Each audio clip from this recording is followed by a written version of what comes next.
નમસ્કાર દર્શક મિત્રો, સ્વાગત છે આપનું આપણી આ યુટ્યુબ ચેનલ ન્યૂઝ વિથ ભાવેશમાં। તો નવા વર્ષની શરૂઆત સાથે કેન્દ્રીય કર્મચારીઓ અને પેન્શનરો ડીએ અને ડીઆરમાં વધારવાની રાહ જોઈ રહ્યા છે। તો આપણે બધા જાણીએ છીએ એ સરકાર દ્વારા મોંઘવારી ભથ્થું અને મોંઘવારી રાહતમાં 2 વાર વધારો કરવામાં આવે છે। આ અંતર્ગત પ્રથમ વધારો 1 જાન્યુઆરીથી અને બીજો વધારો 1 જુલાઈથી માન્ય છે। જોકે આ મામલે સરકાર ટૂંક સમયમાં જાહેરાત કરવા પણ જઈ રહી છે। જો આપણે તકનીકી આવશ્યકતાઓ પર નજર કરીએ તો ડીએમાં વધારાની જાહેરાત કરવા માટે ડિસેમ્બર 2024 સુધી all India consumer price index ડેટાની રાહ જોવી પડશે દોસ્તો। તો એઆઈસીપીઆઈ ડેટાની રાહ જોવી પડશે।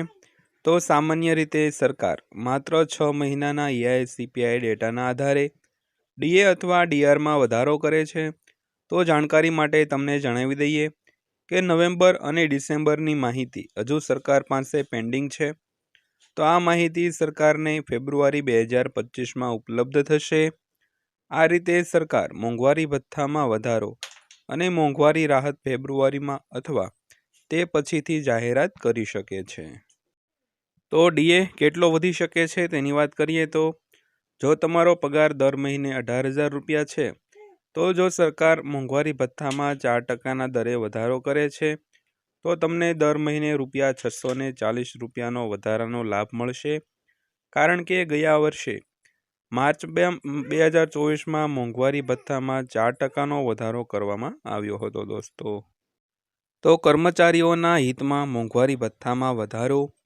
કેન્દ્ર સરકાર અથવા રાજ્ય સરકાર મોંઘવારી ભથ્થા અને મોંઘવારી રાહતમાં વર્ષમાં 2 વાર વધારો કરે છે, જેથી તેમના કર્મચારીઓ અને પેન્શનરોને વધતી જતી મોંઘવારી સામે નાણાકીય સુરક્ષા કવચ મળે, જેથી કામદાર વર્ગને તેમની જરૂરિયાતો પૂરી કરવા માટે આર્થિક સમસ્યાઓનો સામનો ન કરવો પડે।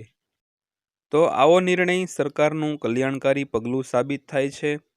કેન્દ્ર સરકાર હોય કે રાજ્ય સરકાર, કર્મચારીઓના મોંઘવારી ભથ્થામાં 2 વખત વધારો કરવામાં આવે છે મિત્રો। તો મિત્રો, વિડીયો અંત સુધી જોવા બદલ આપનો દિલથી આભાર।